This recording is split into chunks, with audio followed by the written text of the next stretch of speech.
Hello everyone. In this video lecture we discuss bisection method which is also known as the interval halving method. इसमें आप basically interval को bisect करते चलते हैं या interval को आप हाफ करते चलते हैं. So this is also known as interval halving method. Okay, so इस मेथड के अंदर सबसे पहले हमें कुछ प्री रिक्विजिट की भी नेसेसरी होगी which is intermediate value theorem.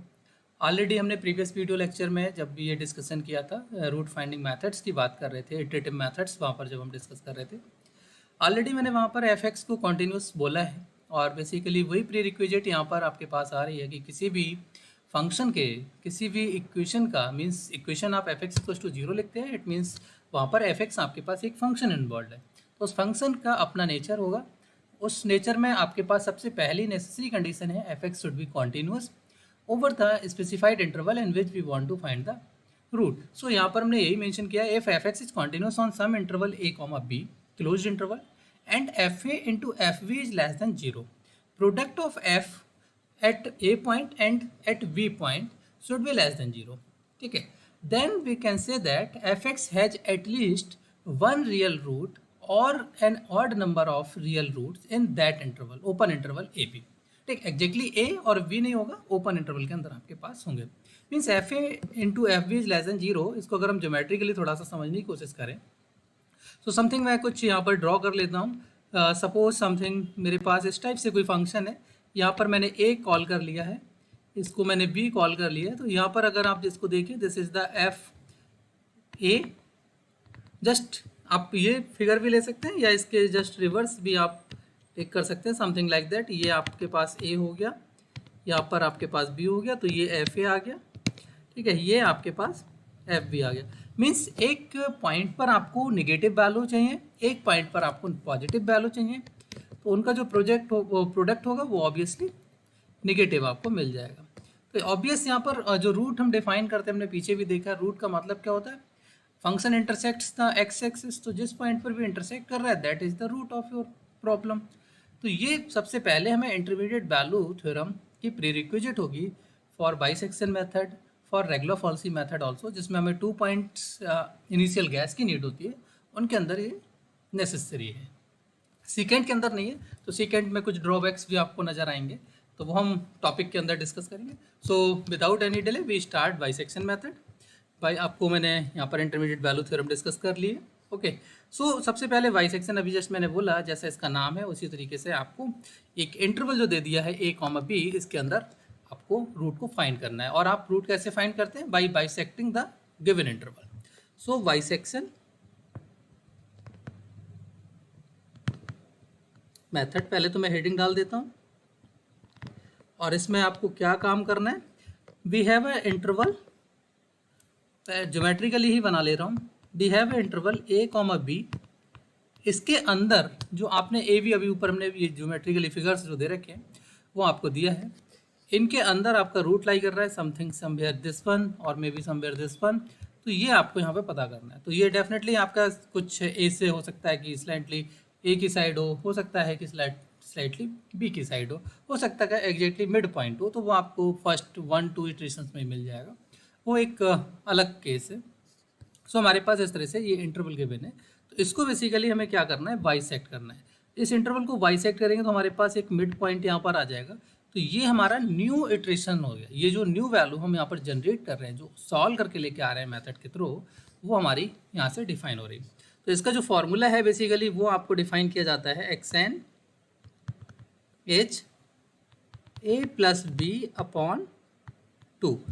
अब ये कब होगा, such that f A into f b should be less than 0.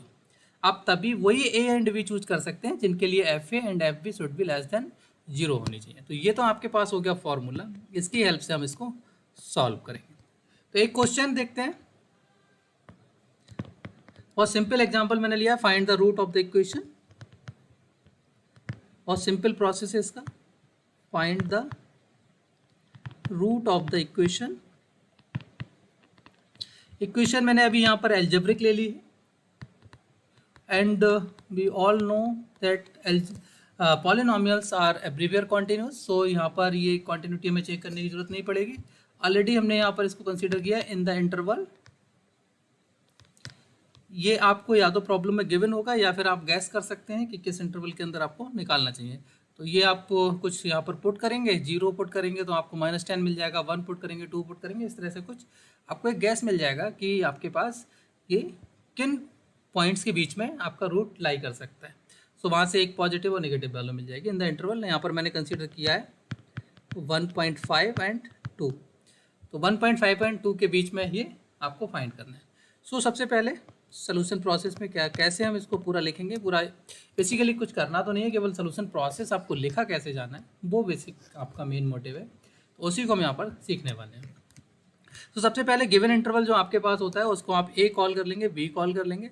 तो ये जो आपके पास पॉइंट है इसको हमने ए कॉल कर लिया, पहले पॉइंट को हम ए कॉल कर लेते हैं स्टार्टिंग को, और सेकंड वाले को बी कॉल कर लेते हैं। और फिर हम यहाँ पर फाइंड करेंगे फंक्शनल वैल्यू, क्योंकि हमने जैसे फार्मूले में लिखा है f into f b is less than 0। सबसे पहले हम यही चेक करेंगे तभी हम अगले प्रोसीड करेंगे। तो एफ ए हम यहाँ पर ऑब्टेन करते हैं, एफ ए देखते हैं एफ 1.5।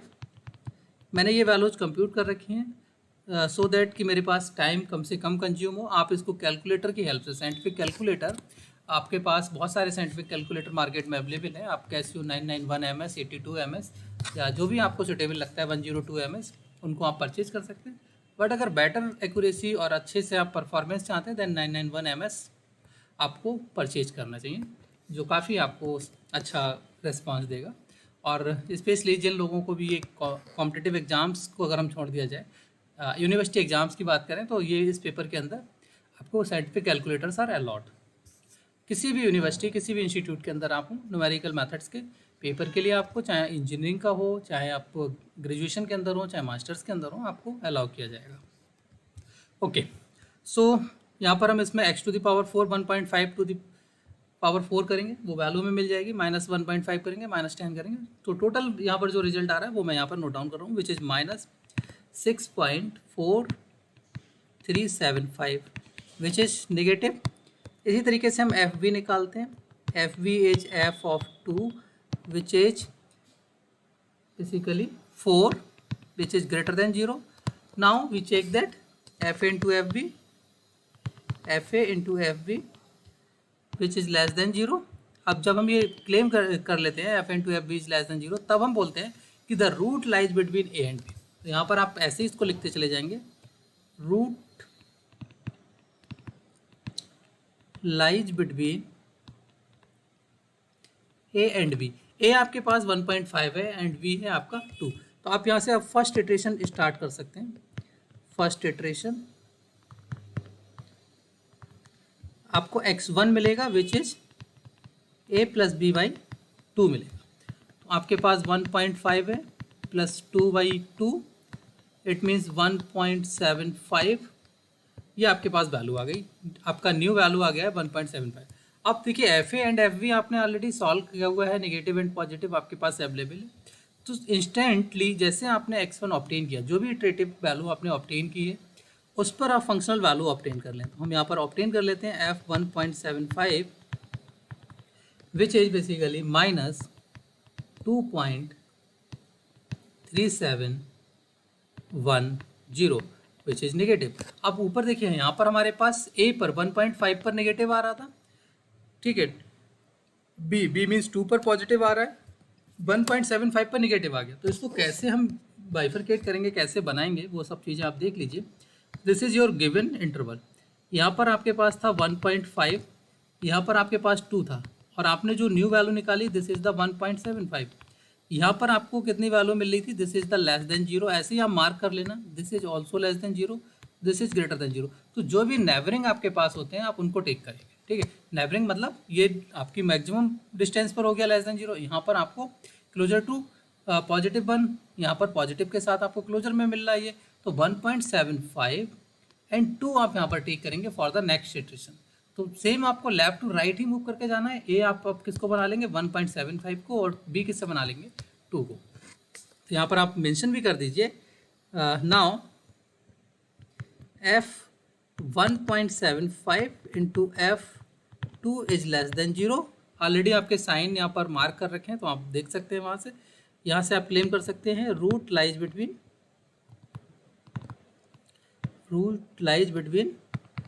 1.75 एंड 2। सो आपको अब नेक्स्ट इटरेशन मिल जाएगा सेकेंड वन।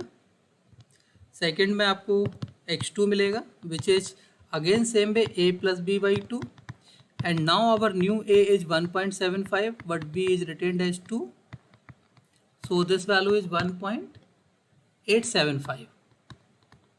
ठीक, same way now again compute f 1.875 which is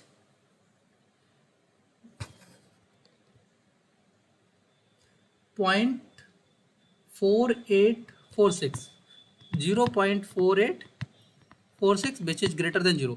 अब इस बार ये देखिए पॉजिटिव आ गई।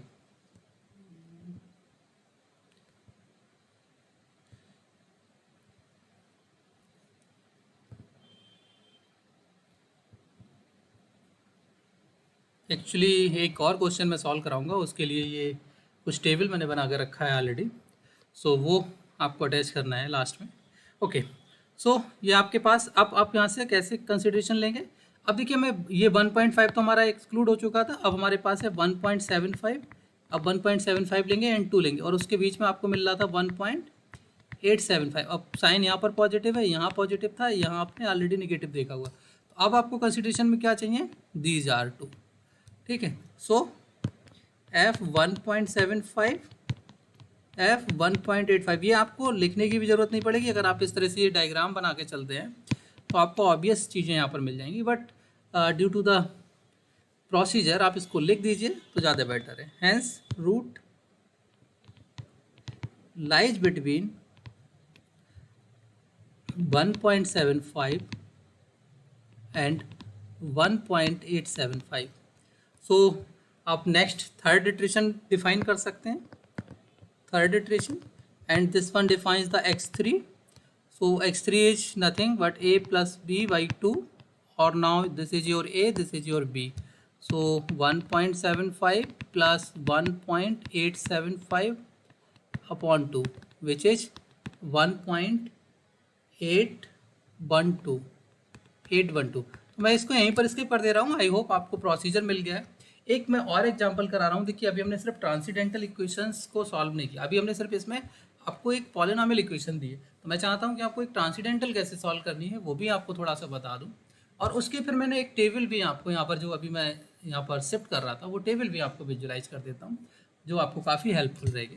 तो ये स्टॉपिंग क्राइटेरिया क्या होगा, वो सारी चीज़ें मैं उसके बाद आपसे डिस्कस कर लेता हूँ। ओके, सो इसी सीक्वेंस में हम एक और एग्जांपल डिस्कस कर लेते हैं विच इज, अब मैं यहाँ पर सीधे इक्वेशन कॉपी कर लेता हूँ। रूट फाइंड करना है आपको of the equation cos x minus x e raise to the power x equals to 0 in the interval से 0,1। आपको 0,1 के अंदर इसको फाइंड करना है। So let's start the solution. आप a 0 कॉल कर लेंगे, b आपका हो गया 1। आपको सबसे पहले निकालना है एफ ए मीन्स f0। बहुत ही ईजिली f0 आप सॉल्व कर सकते हैं। 1 minus 0 which is 1 which is the positive. F भी आपके पास आ जाएगा f ऑफ 1 cos 1 की वैल्यू, मैं यहाँ पर फाइनल वैल्यूज को लिखने की कोशिश कर रहा हूँ। ओके, लास्ट में फिर आपको जो आपके पास वैल्यूज हैं उनके अकॉर्डिंग, वैसे इसको तो आप इजली कर सकते हैं, cos 1 minus E and cos 1 something approximately I think 1 2.7, हाँ 1 के लगभग आ जाएगा रेडियन के अंदर अप्रॉक्सीमेटली समथिंग, क्योंकि cos 0 आपके पास जितना है उतना ही लगभग आपको cos 1 भी मिल जाएगा। तो जैसे जैसे एंगल इंक्रीज करेगा तब आपकी वैल्यू डिक्रीज करेगी। तो ये अप्रॉक्सीमेटली 1 और ये 2.73 नेगेटिव है, तो समथिंग आपको ये वैल्यू मिल जाएगी minus 1.718 which is less than 0। तो अब इसको डायग्रामेटिकली आप सेम पे देख लें। This is the 0, this is the 1 at which point value is positive, at which point the value is negative. So root lies between these interval. अब मैं पूरा यहाँ पर लिख नहीं रहा हूँ, पहले में मैंने पूरा डिटेल्स लिख दी हैं, सॉरी। यहाँ पर अब मैं डायरेक्ट इसको सॉल्व करने की कोशिश करता हूँ। ओके,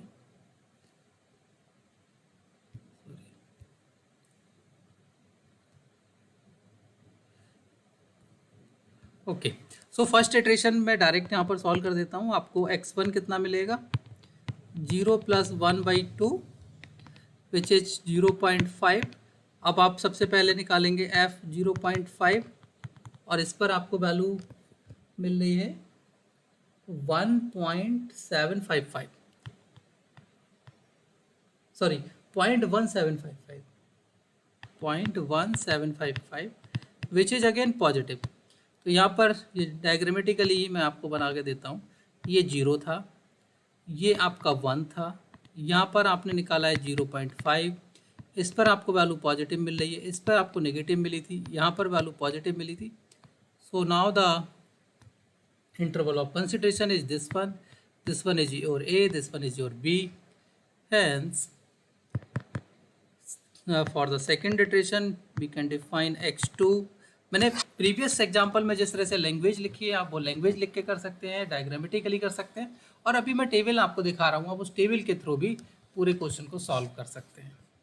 सो x2 अब आपके पास हो गया a + b/2 which is 0.5 + 1/2 which is 0.75. Okay, so now again check f 0.75 which is minus 0.8561 which is negative. So again draw the interval. This is 0.5, this is 1, this is 0.75. The value is negative at this point is negative, at this point is positive. So the interval of consideration is this one is A, this one is B. So you can define the third iteration also, which is x3, which is 0.5 + 0.75/2। इसी तरीके से आप इसको continue करते चले जाएंगे तो ये आपको मिल गया 0.625। ओके, तो इसी तरीके से आप इसको कंटिन्यू करते जाएंगे और जो वैल्यूज हैं उनको सॉल्व करते जाएंगे। अभी जस्ट मैंने बोला कि हम फिर आपको एक टेबल यहाँ पर देंगे, उस टेबल में पूरा आपके साथ डिस्कशन किया जाएगा। आप चाहे तो इससे टेबल से भी इसको बना सकते हैं। अब देखिए यहाँ पर पूरी प्रॉब्लम को हमने 3 इटरेशंस में सॉल्व नहीं किया है, हमने इसके लिए पूरी प्रॉब्लम को 10 इटरेशंस में सॉल्व किया है, लेकिन क्योंकि टाइम बहुत ज़्यादा कंज्यूम होगा इसलिए इस टेबल को मैंने यहाँ पर कॉपी कर लिया है बना के। ओके, तो आप इसको गो थ्रू कर सकते हैं। जैसे हमने फर्स्ट इटरेशन इस क्वेश्चन में लिया था, हमारे पास a 0 था, b 1 था, यहाँ पर fa × f v c का जो हमने साइन है उसको सीधे डिफाइन कर दिया, ये ऑलरेडी हमारे पास प्रिस्क्राइब्ड था, तो ये fa × f c यहाँ पर आपके पास पॉजिटिव आ गया है। ठीक है, तो आप किसको नेगेटिव लेंगे, किसको पॉजिटिव लेंगे, तो आपको वो यहाँ पर मिल गया। आप ये f b into f c भी कर सकते हैं, उसके अकॉर्डिंग भी देख सकते हैं। तो आपको यहाँ पर जो टेबल मैंने ली है आप उससे डिफरेंट एफ सी भी देख सकते हो। आपको ए वी के साइन पता होंगे तो आप एफ सी की भी बना सकते हो, या जो मैंने रोज है ये इनको और इंक्रीज कर सकते हैं। आप f a, f b and f c तीनों अलग अलग आप डिफाइन कर सकते हैं कि आपके क्या क्या साइन आ रहे हैं और उनमें से कौन सा कंसिडरेशन में चाहिए। तो ये रूल जो आपने लेना है वो सिंपली यहाँ पर मैंने जो डिस्कस किया है उसी से आपको लेना है। जैसे आपने सेकंड इटरेशन के लिए 0.5 लिया था, 1 लिया था, आपको ये वैल्यू मिल रही थी, फिर आपके पास नेगेटिव आ गया था तो आपने 1 हटा के यहाँ पर ये न्यू वैल्यू 0.75 ले लिया और 0.5 लिया। ये 3 इटरेशंस पे हमने ये वैल्यू अभी कंप्यूट की है। तो ये जो सी आपके पास यहाँ डिफाइन किया गया है, this is nothing but a + b/2 bisect करके आपने निकाला है। तो इस तरीके से आप 10 इटरेशंस तक इसको सॉल्व करते जा रहे हैं और ये आपने एक्सेप्टेबल आंसर यहाँ पर एज्यूम किया है। ठीक है, जस्ट अभी मैंने जैसे बोला कि यहाँ पर कितने इटरेशंस तक करना है, स्टॉपिंग क्राइटेरिया क्या होगा, ये सारी चीज़ें मैं आपको यहाँ पर अब डिस्कस करने वाला हूँ। सबसे पहले जैसे हमने प्रीवियस जो वीडियो लेक्चर हमारे पास सिस्टम ऑफ इक्वेशंस का था वहाँ पर आपसे डिस्कस किया था, आपको 2 टाइप से स्टॉपिंग क्राइटेरिया दिया जाएंगे। नंबर 1 आपको नंबर ऑफ इटरेशंस के अकॉर्डिंग दिया जाएगा।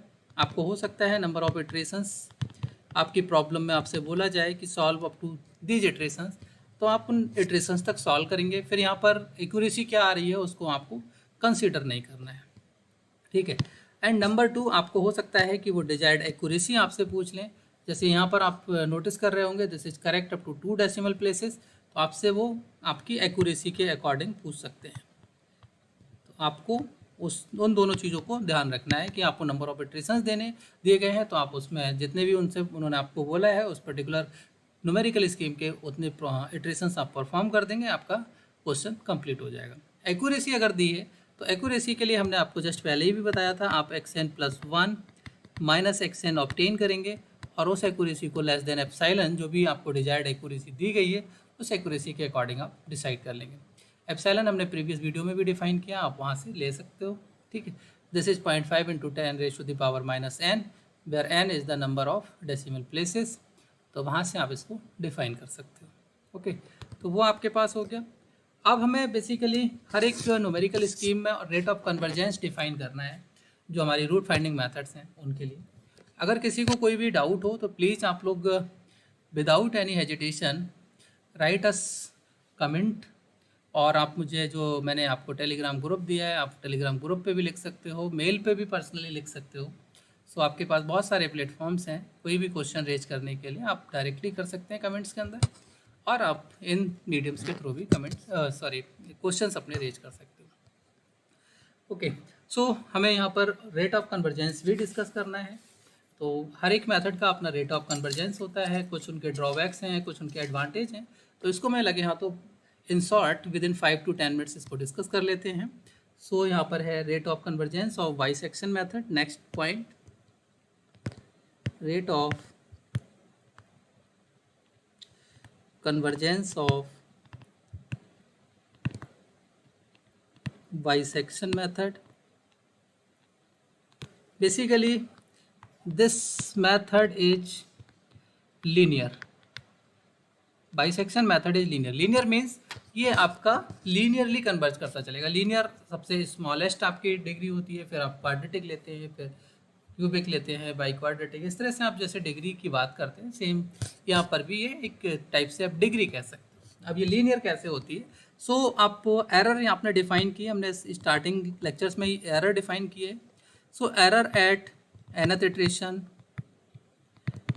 से symbolize by en, which is nothing but it is the difference of nth approximation and exact value. This is approximated value. This is approximated value. This is the exact value. अब ये exact और approximated क्या है? हम यहाँ पर अभी bisection method कर रहे हैं, मीन्स रूट फाइंडिंग मेथड की बात कर रहे हैं। सो xn is our approximated root at nth iteration and x is the exact root. तो उनके जो आपके डिफरेंस होते हैं, modulus of the difference is basically defines the error. इसी तरीके से आप n+1th इटरेशन की एरर देख सकते हैं। This one is denoted by en+1, ठीक है, which is xn+1 minus x। Okay,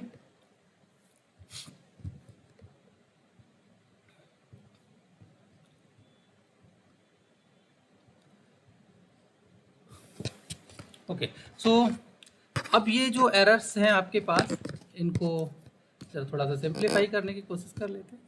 एक रिलेशन मैं यहाँ पर थोड़ा डायरेक्ट लिख देता हूँ, ज़्यादा पूरा डिटेल्स में नहीं जा रहा हूँ, बिकॉज आपको सिर्फ इसकी एरर डिफाइन करनी है, विच इज बेसिकली en। ये कैसे डिफाइन की जाती है ये यहाँ पर मैं लिख देता हूँ। en+1 is directly proportional to en⁻⁻σ alpha. मतलब n+1th जो एरर है वो nth इटरेशन के एरर की पावर्स की फॉर्म में लिखी जाती है। अगर आपके पास मेथड इज कन्वर्जेंट, अगर मेथड कन्वर्ज कर रहा है, देन डेफिनेटली आपको, जैसे प्रीवियस जो हमने वीडियोज किए हैं उसमें से भी आपने देखा होगा कि आप इनिशियल गैस लेते हैं तो वहाँ पर आपको मैक्सिमम एरर मिलती है। जैसे जैसे आप इटरेशंस को इंक्रीज कराते जाते हैं, if the method is convergent, तो आपके पास एरर क्या होती है, रिड्यूस होती जाती है। तो यहाँ पर कोई भी पॉजिटिव पावर आप इस पर देते हैं, कोई भी पॉजिटिव पावर यहाँ पर रेज करते हैं, तो वो आपके पास, जैसे आपने लिख लिया कि 0.5 आपके पास आ गया, 0.5 की पावर आपने 2 किया, तो ये 0.25 आपको मिल जाएगा। 0.5 से 0.25 हाफ है एग्जैक्टली। तो इस तरह से ये क्या होता है, आपकी प्रीवियस इटरेशन की जो एरर है वो आपके नेक्स्ट इटरेशन की एरर से ऑलवेज ज़्यादा मिलेगी if the method is convergent. ठीक है, अगर मेथड इज नॉट कन्वर्जेंट फिर वो आपके पास ऑक्सीलेटरी हो सकती है, कुछ भी वहाँ पर कंडीशंस आ सकती हैं। ठीक, सो समथिंग इस तरह का ये एक बेसिक रिलेशन होता है जो हम एरर को डिफाइन करते हैं, कन्वर्जेंस जिसके थ्रू हम डिफाइन करते हैं बेसिकली ऑर्डर ऑफ कन्वर्जेंस। तो ये आपके पास बाइसेक्शन मेथड में आता है En+1 1/2 टाइम्स ऑफ En। ये बेसिकली जो मैंने फार्मूले लिखे हैं इन्हीं से हम इसको ड्राइव करते हैं इस फॉर्म में। ठीक है, मैं डिटेल्स में नहीं जा रहा। यहाँ पर जो पावर आप देख रहे हैं दिस इज़ द 1। तो ये बेसिकली जितनी यहाँ पर पावर होती है, ठीक है, इसको अगर आप और सिंप्लीफाई करके लिखें तो इसको lambda e raise to the power alpha, e n raise to the power alpha लिख सकते हैं। तो ये आपके पास एक मल्टीप्लायर है और ये जो पावर है, this power basically alpha defines order of method. तो आपके पास यहाँ पर कितना आ रहा है, 1 है। सो यहाँ पर इस वजह से आप कहते हैं कि bisection method is linear, bisection method is linear. ठीक है, अब यहाँ पर जैसे मैंने बोला कि कुछ इसका ऑर्डर क्या हो गया वो मैं आपको डिफाइन कर दिया। ये मेथड आपको कब यूज कर सकते हैं, कब नहीं कर सकते हैं, इसके ड्रॉबैक्स क्या है, इसके बेनिफिट्स क्या है, प्रॉस एंड कॉन्स डिफाइन कर लेते हैं। तो सबसे पहली चीज़ देखिए, हमने यहाँ पर IBP यूज किया है, इंटरमीडिएट वैल्यू प्रॉपर्टी यूज की है, FA into FV is less than 0 use किया है। सो ये मेथड बेसिकली ऑलवेज कन्वर्जेंट आपको मिलेगा, इट नेवर डाइवर्स। कभी कोई सिचुएशन ऐसी नहीं है बाइसेक्शन मेथड के अंदर जिसमें आपको ये मेथड आपके रूट तक ना पहुंचे। This is a slower method because the convergence rate is linear. तो ये आपके पास एक एक स्टेप में 1/2 से ये आपकी एरर को रिड्यूस करते हुए जाएगा। तो ये थोड़ा सा इसका एक ड्रॉबैक है। And the benefit is due to the intermediate value property this method always convergent. तो ये आपके इसका बेनिफिट है कि ये ऑलवेज कन्वर्जेंट होता है, किसी भी सिचुएशन में आपको इसके डाइवर्जेंस नहीं मिलेगी। और ड्रॉबैक ये है कि ये काफ़ी स्लोअर मेथड है इन कंपेरिजन टू फर्दर जो हम लोग डिस्कस करेंगे रेगुलर पॉलिसी और न्यूटन रैप्सन, और उनकी वहाँ पर ऑर्डर ऑफ कन्वर्जेंस भी देखेंगे तो उसमें आपको ये चीज़ें दिखाई भी पड़ेंगी। सो आई थिंक इस लेक्चर को यहीं पर स्टॉप करते हैं।